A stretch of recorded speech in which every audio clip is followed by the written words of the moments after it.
그럼 계속해서 우리 잠언 전도서 강론 19번째입니다. 살리는 말, 죽이는 말, 제목을 같이 은혜를 받길 원합니다. 말 한마디가 굉장히 중요합니다. 말 한마디로 천냥빚을 갚습니다. 또 잘못된 말 한마디, 이 말이 패가망신으로 이끌기도 합니다. 말 한마디가 사람을 살리기도 하고 죽이기도 합니다. 이 말이란 것은 이게 단순히 의사소통 수단만은 아닌 것 같아요. 말이라는 게 단순히 생각을 표출하는 도구냐, 그 이상을 뛰어넘습니다. 그래서 말은 힘을 가지고 있다, 권세를 가지고 있다, 이렇게 얘기할 수가 있어요.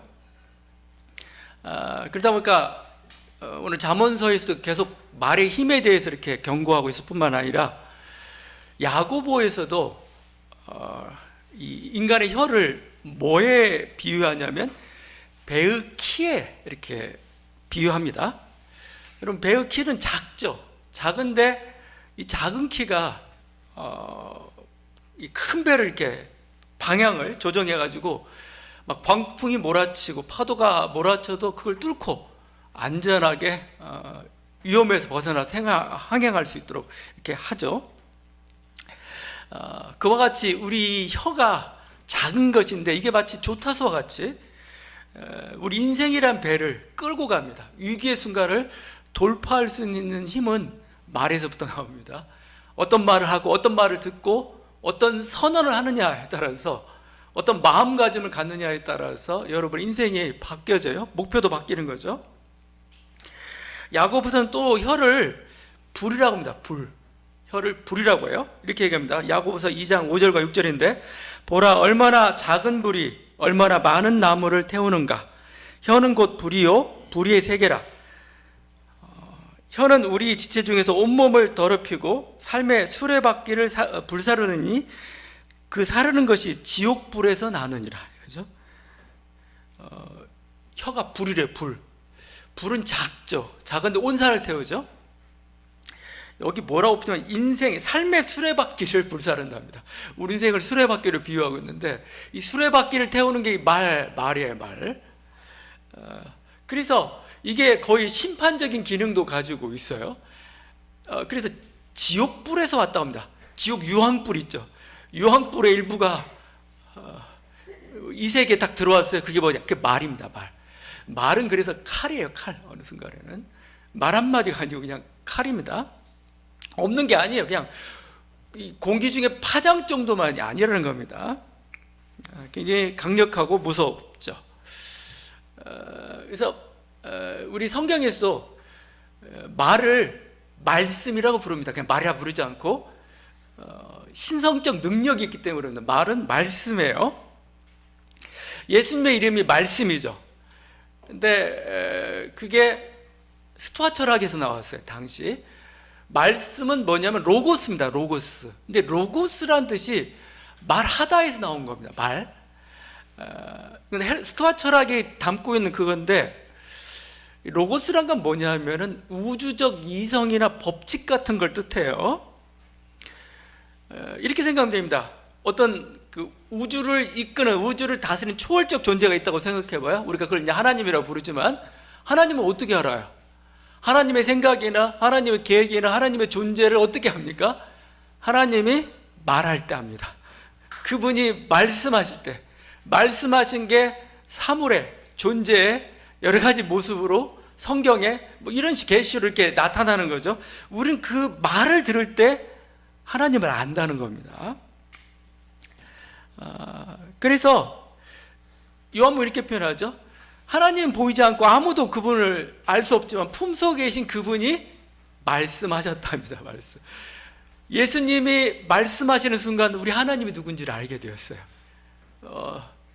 그게 말이 가지고 있는 놀라운 그 수단인데, 단순히 수단 정도만이 아니고 우리는 말씀을 통해서 신을 보기 때문에, 신의 뜻을 알기 때문에 보여.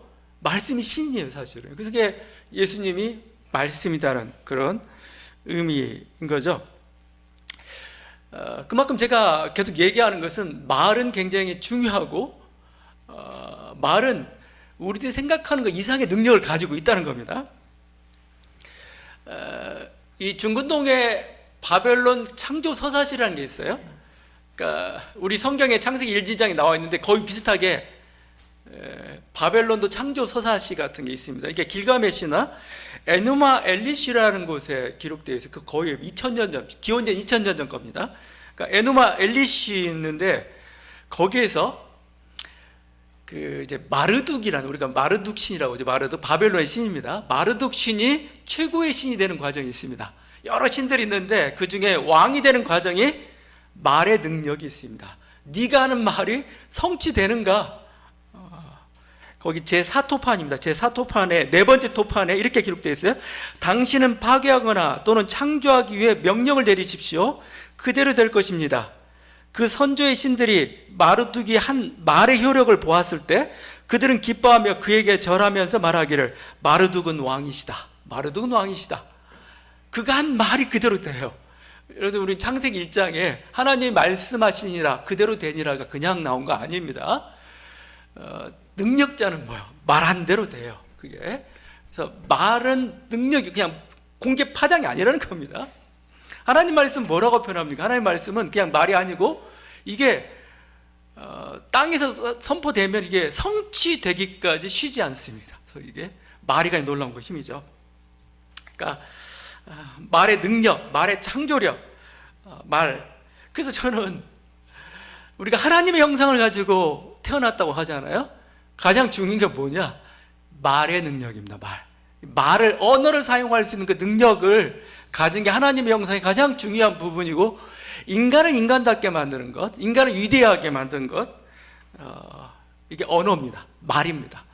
이건 하나님의 선물이고, 정말 하나님의 형상에 뭐 이성이니 뭐니 얘기했지만 이성이 어디서부터 나왔겠어요? 말로부터 나왔습니다. 언어로부터 나왔습니다. 언어가 없었으면 이성도 없었어요. 그래서 이것을 우리 현대 철학자들 잘 간파했습니다. 현대 철학자들 잘 간파해가지고 실존 철학자 중에 하이데거가 있습니다. 하이데거가 했던 유명한 말이 언어는 존재의 집이다. 한 존재가 어디서 사느냐? 언어라는 집 속에서 여러분 살고 있다. 이거 너무 어렵게 생각하지 마십시오. 여러분이 이걸 구현한 게 영화 매트릭스예요. 매트릭스 체계 속에 뭐가 살고 있잖아요. 그 매트릭스 체계 있죠? 그 속에 존재가 있죠. 그 컴퓨터 안에 있긴 하지만 똑같습니다. 인간이라는 존재 이렇게 살고 있지만 인간이라는 존재는 뭐냐? 언어라는 매트릭스 안에서 자기의 존재를 구현하다, 이런 뜻입니다. 이게 좀 어려울 수는 있는데 제가 계속 얘기해요. 언어가 그냥 파장이 아니라는 겁니다. 이게 놀라운 능력이에요. 인간은 언어를 바탕으로 존재를 인식을 해요. 언어가 없다면 인식할 수가 없습니다. 인식할 수 없으면 존재가 없는 거예요. 예를 들면 들판에 파란색 물체가 막 이렇게 바람에 흔들리고 있습니다. 뭘까요? 그냥 흔들리는 겁니다. 그냥 들판에 파란색 물체. 근데 거기에 언어 사건이 들어갑니다. 언어 사건이 들어가가지고 저건 풀이야라고 합니다. 풀 중에서 들풀이야 합니다. 들풀 중에서 민들레야 하는 순간 뭐예요? 존재가 탄생하는 겁니다. 의미를 갖게 되는 겁니다. 아, 그래, 민들레지. 한 개체가 여러분 머릿속에 떠오르죠? 그게 존재가 자라나는 거예요. 그 전까지는 그냥 여러분이나 풀이나 자연 만물에 구분이 없어요. 그건 무의미하다는 겁니다. 언어가 있음으로써 비로소 존재가 탄생한다는 거예요, 이게. 그래서 이 철학자들이 언어에 대해서 건들기 시작했는데 이 인간 언어의 놀라운 기능은 현대 뇌과학자들이 밝혀내기 시작했습니다. 그래서 저는 지난번에도 얘기했지만 현대 뇌과학자들은 잠언서의 지혜자들이에요. 이 사람들이 하는 지혜의 말을 들어야 되지, 목회자의 말은 지혜는 지혜인데 2000년 전 지혜예요. 3000년 전 지혜라서 약간 낡았어요. 새로운 지혜는 뇌과학자들한테 들어보는 게 좋습니다. 뇌과학자들에게는 마음이란 무엇인가, 말이란 무엇인가를 들어봐야 이렇게 위대하구나 우리가 깨달을 수가 있어요. 자, 인간의, 전 이렇게 단순화시키고 싶어요. 컴퓨터에서 우리가 컴퓨터 가장 기본적인 게 0과 1로 구성이 되죠. 0과 1로 구성이 돼가지고 되는데 그 인간의 뇌도 마찬가지입니다. 0과 1의 하는 신유추를 가지고 뭘 만들어내느냐, 결국은 여러 가지 이미지들을 만들어냅니다. 이미지 만들어내고 아니면 이미지에 따른 언어를 만들어냅니다. 단어. 그래서 이미지, 그걸 보통 우리가 일화 기억이라는 표현을 써요. 에피소드가 담겨진 시공간이 있고 뭔가 사건이 있고 요걸로 딱 한 커트가 한 바이트예요. 한 바이트고 거기에 이 이름이 뭐냐면 그게 언어예요. 언어. 얘의 이미지의 이름을 모르게 표현한다 이렇게 되죠. 집합이 될 수도 있고. 그러니까 예를 들면 여러분 사과라는 단어가 태어나는 거 보세요. 사과. 뭔가 주먹만하고 동그라요. 붉고 꼭지가 달려있어요. 맛이 달고 아주 달고 그냥 상큼해요. 우린 그것을 사과라고 부르죠. 그렇죠?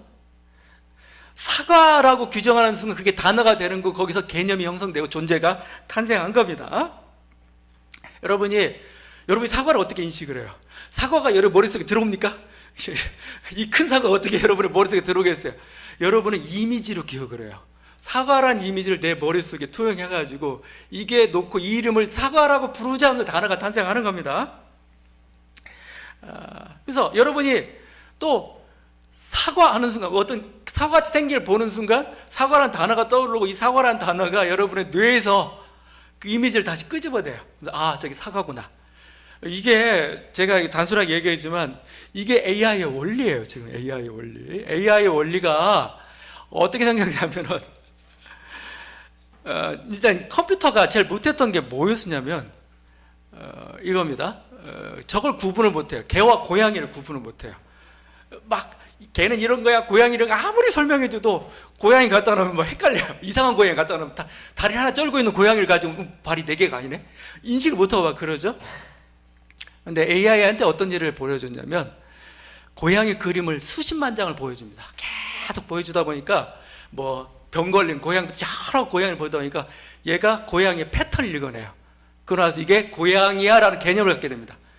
그러고 나서부터는 뭐예요? 이제 고양이와 개를 쉽게 구분하기 시작하는 거죠. 이게 인간에게도 비슷한 일이 일어났던 겁니다. 사과죠. 제가 자꾸 이 얘기를 하는 건 여기에 중요한 비밀이 있기 때문에 그렇습니다. 이 사과라는 그런 어떤 공통 이미지가 만들어짐으로써 공통 단어가 만들어지면서 의사소통이 가능한 겁니다. 여러분, 야, 사과 가져오면 말이 되잖아요. 가져와요. 근데 사과라는 단어가 없으면 어떻게 돼요? 쟤도 뭐 하다가 맨날 싸우다 말 거예요. 사과하니까 의사소통이 지금 가능하게, 이게 중요합니다. 이게 문화를 만드는 겁니다. 문화를. 여러분, 문화가 어떻게 형성이 돼요? 언어가 있기 때문에 문화가 발전이 되는 겁니다. 그래서 여러분, 제가 보면은 인간이라는 존재는 우리가 개미나 뭔가 꿀벌 같은 걸 보면서 막 저들이 막 너무 조직적으로 새가 조직적으로 움직인다고 하잖아요. 그것보다 더한 게 인간이에요. 인간의 어떤 그 네트워크인데 그 네트워크가 뭐예요? 언어로 되고 있습니다. 언어로. 그러니까 여러분 무섭잖아요. 우리 막 2002년 월드컵 때 그 한 목표를 향해서 우리가 승리의 그 목표를 향해서 막 5천만 국민이 대한민국을 외쳐요. 웃기는 짓이죠. 그 네트워크가 뭐가 가능하냐는 거. 언어가 가능하게 만들어줍니다. 이 표현은 우리나라를 사랑한다는 표현이야. 우리나라 승리하기를 원하는 표현이야. 이게 공통기호가 된 겁니다. 이게 인간의 무서운 공동체를 형성시키는 힘이 바로 언어에서 나온다는 거예요. 그래서 언어 사용을 함부로 하면 안 돼. 이거 중요한 겁니다. 이게 언어가 없으면 생각도 없어요. 그러니까 제가 저번에 얘기했지만 만약 그 사회 내에서 슬픔이나 분노나 한이라는 단어가 없어요. 어떤 데는 우리나라는 한이라는 단어를 가지고 있지만 한이라는 개념에 맞는 게 없어요. 그러면 뭐요? 그런 감정도 없는 겁니다. 감정은 어떻게 생성되느냐? 언어로부터 나오는데 공동체의 산물이에요. 공동체의 산물. 공동체가 이건 슬픔이다. 이건 슬퍼야 돼. 이건 분노해야 돼. 이런 단어의 필요가 생겼고, 그래서 단어를 만들고, 그러면서 우리는 그 단어 속에서 우리의 감정을 표현하는 거야. 근데 그 단어가 없어요. 단어가 없다는 건 뭐죠? 그 공동체가 불필요하다는 겁니다. 그게 별 필요가 없다는 거예요. 공동체가. 그 다음에 뭐요? 아니면 그런 미묘한 어떤 감정들을 다른 식으로 표현했을 겁니다. 다른 식. 분노나 슬픔이 아니고 뭔가 만약에 이 감정 분노라고 했지만 다른 식으로 표현할 어떤 식으로 표현해도 가능할까요? 연단으로 표현할 수도 있어요. 그렇죠?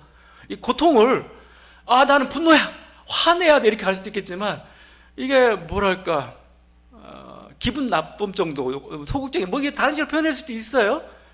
그게 어떻게 보면 그 공동체의 생각이에요. 사실은 공동체의 생각이 언어에 표출이 되고 이게 다 문화고 그랬던 거죠. 하여튼 공동 불필요했기 때문에 그런 거죠. 그래서 이 언어인데 사실은 그래서 제가 이 단어 하나의 기호 같은 그런 건데 이 언어 단어가 가지고 있는 게 결국 추상화죠. 추상화.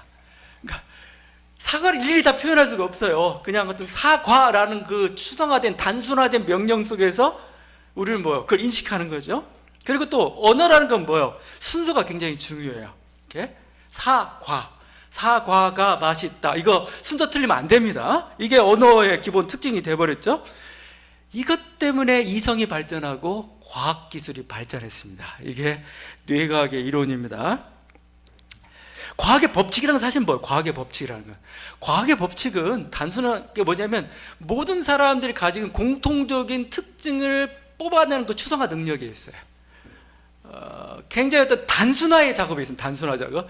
모든 복잡한 경우의 수들 따지기 시작하면 답이 안 나와요. 답이 안 나오는데 그걸 하나의 단순화 시켜놓고 단순화에 대입해 보니까 뭔가 예측이 되네. 이러면 이게 법칙이 되는 거죠. 모든 물질의 핵심 속에 어떤 힘이 존재하는데 이게 중력이구나. 여기서 만륜력의 법칙이 나오는 거죠.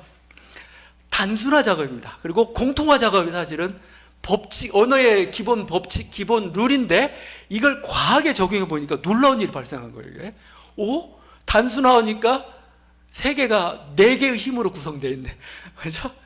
단순화하고 또 공통하다 보니까 여기서 통하는 건 저기서도 통하네. 모든 게 다 이렇게 되기 시작했습니다. 그 다음에 더 놀라운 일이 벌어진 게 있습니다. 제가 언어는 순서를 틀리면 안 된다고 그랬죠. 순서 때문에 나오기 시작한 게 과거, 현재, 미래입니다. 과거는 뭐냐? 앞에 있던 단어예요. 현재는 지금 발음하고 있는 단어고 미래는 앞으로 읽어야 될 그 단어예요. 과거, 현재, 미래가 엄밀하게 진행이 돼야 사과는 맛있다 이렇게 순서로 돼야 됩니다. 그렇지 않으면 의미가 없어지고 여기서 놀라운 일이 발생을 하죠. 이걸 뭐라고 해요? 이것을 인과관계라고 합니다. 인과관계.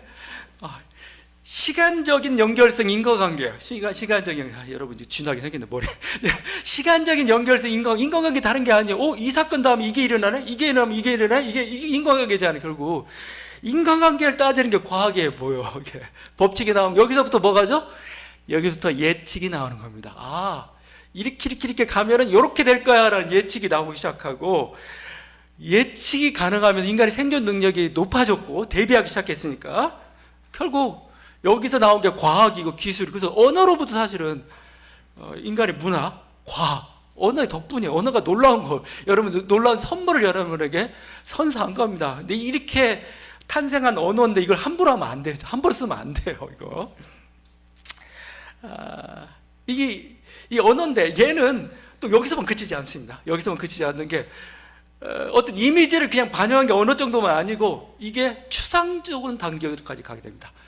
사랑이라는 건 보이지 않잖아요. 근데 사랑이라는 단어는 있습니다. 그래서 이 사랑이라는 단어는 있고 사랑을 설명해야 되는데 국가라는 건 보이지 않아요. 근데 국가는 분명히 존재합니다. 그 의식을 심어줘야 됩니다. 언어가 그걸 만들어내기 시작합니다. 국가라는 의식, 국가라는 단위, 하나의 공통적인 어떤 정서, 느낌, 이미지, 어떤 그 기억들을 통합시킨 게 국가예요, 사실은요. 이게 언어가 그것들을 이렇게 만들어내기 시작해죠. 그 중 가장 중요한 기능 중 하나가 은유입니다. 은유. 제가 이 은유라는 거, 은유, 메타포죠. 은유는 이런 거예요. 내 마음은 호수다. 자, 나는 새신랑과 같다. 이건 직위죠. 직위법이죠. 여러분 문법으로 따지면. 근데 은유는 내 마음은 호수다 해가지고 뭐뭐 같다 이런 식으로 직접 비교하지 않고 사실 비교하는 거지만 이런 식의 체계죠. 근데 은유가 중요합니다. 어디서 중요하느냐? 뇌과학에서 은유의 힘을 깨닫기 시작해요. 은유가 놀라운 어떤 능력들을 만들어내기 시작했다. 그래서 뇌과학에서 정의하는 은유의 정의입니다. 은유를, 뇌과학이 이렇게 은유를 정해요. 보세요. 은유는 이미 알고 있는 익숙한 신경회로를 이용해 새로운 낯선 개념을 이해하는 과정이다. 이게 과학적 언어입니다. 이미 알고 있는 익숙한 신경회로가 있어요. 여러분, 사과는 뭐고 마라톤은 뭐고 쫙 여러분 개념들 쫙 있잖아요. 여기에다가 뭐요? 새로운 낯선 개념이 오게 되면 뭐요? 이걸 조합시켜 보는 겁니다. 조합시켜 보는 거예요. 이게 은유입니다. 제가 얘기했잖아요. 돌멩이가 날아와 내가 맞았어. 아파. 그러면 이걸로 끝나면 이건 학습이 덜 된 겁니다. 그럼 어떻게 하죠? 돌멩이 대신 여기다가 뭔가 밤송이를 한번 넣어봐요. 이것도 어떻게 돼요? 오면은 피해야 되겠죠. 이게 은유입니다. 돌멩이 대신 빵을 했어요. 이건 피하지 말고 잡아야 돼. 그래서 이렇게 여러 가지 집어넣어 보는 겁니다. 이게 은유예요. 그러다 보니까 생존 능력이 높아져요. 피해야 될 것, 피하지 말아야 될 것. 뭐 이런 것들이 생기면서 이렇게 이게 그래서 은유가 굉장히 중요하다는 겁니다. 다른 걸 대체하는 거예요. 그러니까 뇌의 생존 활동이랍니다. 뇌의 생존 활동. 뇌는 여러분이 머릿속에 잡생각들이 많이 나잖아요. 잡생각 괜찮아요. 그거 잡생각이 뭐냐면 이미 있는 개념을 가지고 새로운 걸 조합시키는 게 잡생각입니다. 엉뚱한 생각이에요. 근데 대부분 망상일 거죠. 망상인데 그 중에 하나가 탁 튀면 그게 아이디어예요. 그 중에 하나 탁 튀면 그게 뭐예요? 그게 깨달음이에요. 다른 게 아니고 은유의 조합들입니다. 그러니까 의미가 이런 식으로 확장되는 거죠. 예를 들면 제가 있다면 사랑, 평화, 인생, 국가 이런 추상적 개념 언어하기 어렵죠. 자, 은유적 기능을 쓰면은 이 세계가 더 넓어집니다. 단어의 의미가 더 깊어집니다. 예를 들면 이런 거죠. 인생을 어떻게 설명해요? 인생은 뭐? 인생은 그냥 사람이 사는 삶이 하면 너무 밋밋하잖아요. 근데 여러분이 인생은 마라톤이야 하면 어떻게 됩니까? 이거 은유입니다. 이거 그 순간 인생이 달리 보일 겁니다. 왜냐하면 마라톤 경험이 있잖아요. 여러분 마라톤 해보니까 아이고 막 장시간 뛰어야 해요. 인내가 필요해요. 그 32km 그 마의 구간을 돌파해야 돼요. 그래야 결국 인생의 그 승리, 결정적인 고비가 이걸 넘겨야 내가 결국 종점에 다다를 수가 있다. 이 모든 이미지가 겹치니까 인생 맞네. 인생은 마라톤이네. 장기간의 싸움이네. 인내가 필요하네. 견디면 결국 승리하게 되어 있어. 이런 것들이 떠오르잖아요. 그러면서 뭐예요? 인생의 의미가 깊어져요. 인생의 의미가. 인생이란 이런 거, 다른 그림이 그려지잖아요. 마라톤이란 다른 그림하고 인생이 결합돼가지고 뭐죠? 새로운 풍성한 이미지가 나오면서 인생의 높이가 더 깊어져요. 지금 제가 은유에 대해서 얘기하고 있는데 종교에서 이걸 뭐라고 할까요? 이게 깨달음이에요. 다른 의미가 깨달아지는 거예요. 단어의 더 깊은 의미가 깨달아지는 겁니다. 그러니까 그 불교에서 화두라는 게 뭐예요? 화두는 잘 풀릴 수 없는 문제를 놓고 병 속에 든 새를 꺼내. 뭐 이런 게 화두죠. 여기서는 그냥 하는 못 꺼내요. 비약이 필요해요. 은유가 필요해요. 뭔가 새로운 게 필요합니다. 그러다 보면 뭐예요? 갑자기 머릿속 탁 치는 것과 함께 여러분이 세상이 다시 열리는 걸 경험합니다. 전부 사실은 언어와 은유의 게임입니다. 은유의 게임. 그래서 언어는 존재의 집이라고 얘기한 거예요. 하이데거. 그게 맞아요. 그 언어의 존재의 집이라고, 언어는 존재의 집이라고 얘기했던 하이데거가 철학자와 시인을 굉장히 중요시 여깁니다. 언어라는 집의 파수꾼이다. 언어라는 집의 파수꾼은 철학자, 시인. 철학자는 어떤 사람들입니까? 그러니까 왜냐하면 이 말이 왜 나오냐면 언어를 자꾸 사용하다 보면 그게 상투적이 돼요. 진부해집니다. 그걸 뭐라고 표현하면 일상성이라고 해요. 일상성. 너무 일상적이 돼가지고 단어가 그냥 아무런 생각 없이 샥샥샥 지나갑니다. 여러분 뇌도 에너지 안 쓰고 편해요. 그냥 알고 있는 익숙한 단어들, 익숙하고 진부한 단어들 머리가 생각을 안 합니다. 그러니까 존재가 죽은 거나 마찬가지예요. 그건. 자, 근데 이 죽은 언어를 살려내는 게 뭐예요? 철학자들입니다. 철학자는 항상 근본적인 질문을 던집니다. 인간은 죽는다. 왜 죽어야 되는데? 이렇게 하면 갑자기 우리가 다른 생각을 하게 돼요. 여러 가지 생각들을 하게 되죠. 자, 또 한편에는 시인이 있어요. 시인은 뭐죠? 은유적 언어들을 살려가지고 죽은 언어를 살려냅니다. 이 놀라운 진리가 여기 있구나. 제가 좀 유치한 그 표현이지만 내 마음은 호수요라고 하고 다시 한번 얘기했습니다. 이게 시예요, 시. 내 마음은 호수요 하는 순간 여러분 뭐가 됩니까? 갑자기 호수에 그 잔잔한 물결이 막 떠올라요. 내 마음 참 평화로워. 이런 거잖아요. 마음이 굉장히 평화로워져요, 갑자기. 막 내 마음이 활짝 열려가지고 뭔가 오픈돼가지고 저기 막 배가 그대가 막 노를 저어서 막 오고 있는 모습도 막 보이죠? 내 마음은 오픈되어 있어. 뭐 이런 뜻도 되겠죠. 그러니까 내 마음은 호수요하는 순간 그 마음이란 단어인데 똑같은 마음이 아니고 의미가 깊어져요. 의미가 깊어지고 우리를 뭐죠? 그 마음이란 단어를 매개로 해가지고 더 깊은 세계로 들어가게 돼요.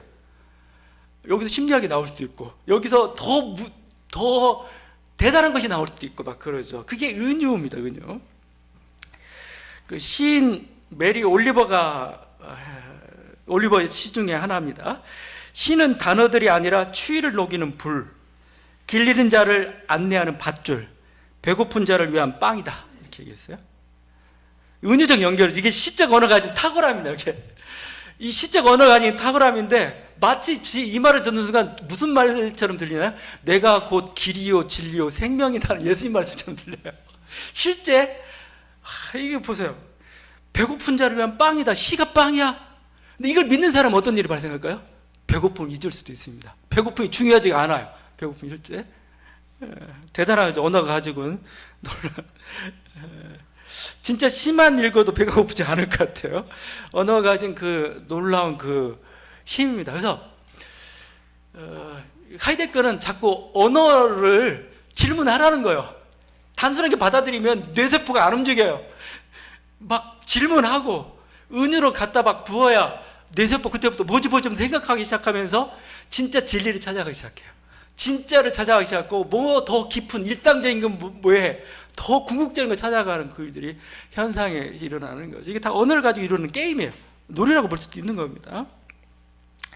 그래서 제가 이 언어가 그 놀라운 힘이 여기 나오는데 그래서 제가 여러 곳에서 얘기하는데 공대생하고 목회자는 함부로 시를 쓰지 말라 이렇게 얘기를 해요. 제가 공대 출신 혹시 있습니까? 왜냐하면 공대생은 너무 기계적으로 자꾸 마치 무슨 뭐랄까 과학 무슨 이론 펼치듯이 시를 쓰려고 자꾸 해요. 기계적으로. 기계적으로 쓰면 무슨 일이 발생하는 줄 아세요? 진부해집니다. 왜? 뻔하니까. 뻔하면 시가 실패합니다. 뻔하면 안 돼요. 시는 진부하면 실패하는 겁니다. 목회자도 왜 시를 쓰지 말라고 하냐면 목회자는 답이 너무 뻔해. 답이 너무 뻔해가지고 그렇지 해버리면은 뇌세포가 안 움직여요. 그렇지? 감사해? 끝나버립니다. 근데 질문하고 딴 얘기하고 막 하게 되면 갑자기 막 깨가지고 그렇죠? 사실은 그래서 욥기가 탁월한 문학이에요. 욥기는 탁월한. 왜냐하면 질문하고 의심하기 때문에 뻔한 답을 안 주기 때문에 그런 겁니다. 이게 그럴 때 우리 뇌가 활성화되면서 우리 더 깊은 세계로 이렇게 인도하는 거예요. 그래서 시는 누구든 쓰고 싶죠. 써도 괜찮아요. 써도 괜찮은데 작품으로 발표하는 건 좀 신중하라는 겁니다. 남한테 공개하는 건 좀 신중하라는 거예요. 그냥 막 자기가 저도 어렸을 때 무슨 100일장 대회하면 제일 먼저 저는 항상 시 부분에 도전을 했습니다. 왜냐면 빨리 쓸 수 있으니까 한 페이지 막 써놓고 시다고 내놓고 근데 그런 짓 하지 말라는 겁니다. 그건 시가 아니고 시가 가지고 놀라운 거 진부하면은 패배요. 진부하면 실패해요. 진부하면. 그래서 새로워야 왜 새롭다는 건 뭘까요? 뇌가 갑자기 주목하는 거. 뭔 말이야? 이렇게 보는 거. 이거 꺼내지 못하면은 시는 안 쓰는 게 좋습니다. 이제. 네, 제가 시나 언어에 대해서 많이 얘기를 했는데 말이나 언어는 이만큼 중요하다는 겁니다. 근데 이 중요한 말을, 중요한 언어를 근대 현대에 들어와서 너무 값없이 돼버렸어요. 저기 예전에 신사동 가면은 거기 아구찜이 있습니다. 거기 아구찜 거리가 있고 굉장히 유명합니다. 근데 마산 아구찜이 제일 유명하잖아요. 근데 간판들이 가관이에요. 누구는 원조 마산 아구찜. 그 앞에다 진짜 딱 참진짜를 붙여 참진짜 원조 아구찜. 뭐 갖다 진짜 와듯이 진짜를 3개 붙이던지 해가지고 이렇게 해야 말이 힘을 잃으세요. 말이 신뢰성을 잃어버려요. 못 믿겠다는 거지 결국은. 이게 마이크도 발전하고 영상 매체도 발전하고 어떤 신문이나 언론, 그 다음에 어떤 도시나 어떤 정치, 어떤 광장, 우린 수많은 말들을 이렇게 쏟아내기 시작하면서 오히려 말과 글이 남발된 거죠. 그러면서 힘을 잃어버리고 값어치를 잃어버린 게 우리 시대의 그 비극인 거죠. 그래서 우리는 그 말의 힘을 다시 회복해야 됩니다. 뭐 우리가 이렇게 말의 힘을 잃었다지만 그래도 이 말은 여전히 우리 사회를 지배하고 있는. 그러니까 여러분이 똑같은 현실인데도 불구하고 말이 어떻게 설명하느냐에 따라서, 언론이 어떻게 설명하느냐에 따라서 기분이 굉장히 나빠지고 힘이 나기도 하고 위로가 되기도 하고 낭망하기도 막 그래요. 말입니다. 말. 똑같은 현실인데 어떻게 표현하느냐에 따라서 이게 긍정이 되고 부정이 되고 기쁨이 되기도 하고 낭망이 되기도 하고 막 이런 거거든요. 그래서 예전에는 그래서 성경 같은 고대사에서 말이 힘이 있었던 그런 시대입니다. 뭐 그렇지만 예를 들면 전 야곱이 아버지 이삭을 속였죠. 아버지 이삭이 나중에 보니까 자기를 아들 야곱이 속인 줄 알았어요. 알았으면 여러분 어떻게 합니까? 야, 너 날 속였어? 거짓말했지? 이거 끝났어. 그래가지고 막 뭐라 합니까? 법률용어 유법성 조각 사유가 뭐가 해가지고 이건 이 계약 자체는 무효야. 할 수 있는데 취소를 못해요. 취소를 못하죠. 이거 하나님 뜻이구나 이렇게 돼버린 거죠. 그래서 이 사람들이 의식은 뭐냐? 말이란 것은 이렇게 화살과 같은 겁니다. 이렇게 한번 뱉으면 말은 화살과 같아서 돌이킬 수 없어요. 그게 고대인의 의식입니다. 그래서 말을 뱉었으면 그 하나님 뜻인 거예요. 그냥 이건 그냥 되는 거고, 그건 그냥 성취 같아요. 축복의 말을 했으면 축복이 성취되고, 저주의 말을 했으면 저주의 말이 성취됩니다. 이스라엘이 출애굽해가지고 나가서 막 하는데 모압이죠. 모압의 발락이라는 사람이 이스라엘을 망하게 하고 싶은 거예요. 그래서 예언자 발람을 부릅니다. 예언자 발람을 불러가지고 너 이스라엘을 저주하라고 해요. 높은 데도 바라보면서. 근데 이 발람이 이스라엘 저주하고 축복을 해버려요. 안 된다고 해가지고 세 군데를 옮겨갑니다. 세 군데를 옮겨가지고 저주하라고. 근데 계속 축복을 합니다. 결국 저주하는데 실패하죠. 근데 지금 여기서 하고 있는 일이 뭐예요? 전투가 아니에요. 외교가 아닙니다. 그냥 말이에요, 말. 그만큼 저희는 말이 힘이 있던 시대라는 거죠. 축복하면 축복이 되고 저주하면 저주가 되는 거죠. 부모의 권세, 성경에서 부모의 권세는 어디서부터 나오느냐? 말의 권세입니다. 말의 권세. 이 하나님의 축복을 누구에게 주느냐? 부모가 말로서 이걸 표출하죠. 그러니까 이게 말이라는 게 그냥 단순한 게 아니라는 거죠. 말은 힘이 있죠. 그러니까 말을 우리는 조심해야 됩니다. 그래서 우리 말이 정말 생명의 샘이 될 수도 있습니다. 아니면 지옥불의 독이 될 수도 있습니다. 우리들 가지고 있는 이 말의 힘이라는 게 놀라운 거죠. 그래서 베스데이라는 여성 시인이 있습니다. 19, 20세기인데 이 사람이 세계의 황금문이라는 시를 발표를 했어요. 이 세계의 문이라는 게 아마 이슬람 신비주의 루미의 말이란 기원했다고 말도 있는데 세 가지 문입니다. 말하기 전에 세 가지 문을 통과하라는 겁니다. 이렇게 얘기합니다. 말하기 전에 언제나 세 가지 황금문을 지나게 하라. 다 좁은 문이라. 첫째 문, 그것은 참말인가? true. 둘째 문, 그것은 필요한 말인가? needful. 필요한가? 마지막으로 가장 좁은 문인 그것은 친절한 말인가? kind한 말인가? 그렇죠? 이 세 문을 지났거든 그 결과가 어찌 될 것인가 염려하지 말고 말하라. 되겠습니다. 그래서 우리의 말은 진실된 말만 좀 했으면 좋겠어요. 진실, 참말만 하는 겁니다. 거짓말 하지 말고 참말만. 거짓말 할 땐 상황이면 차라리 침묵하는 게 낫습니다. 거짓말이 된 상황이면 뭔가 또 그런 이유가 또 있겠죠. 근데 정말 필지 못할 일 아니라 우리는 진실만 말하는 사람들이에요. 그런 점에서 지금 한국 크리스찬들이 가짜 뉴스나 이 거짓말이 휘둘리는 거 보면은 이 안에 뭐가 있는지 보여요. 이 안에 뭐가 있는지. 거짓말을 판별할 수 있는 능력이 없다는 거죠. 자기가 진실을 말해본 적이 없기 때문에 진리를 말하는 겁니다. 진리. 그러니까 참된 것을 말하는 법으로 배워야 됩니다. 그러니까 이념이나 신앙의 포로가 되면은 신앙이 좀 신념의 포로가 되면은 무슨 일이냐면은 사실을 사실대로 안 보려고 그래요.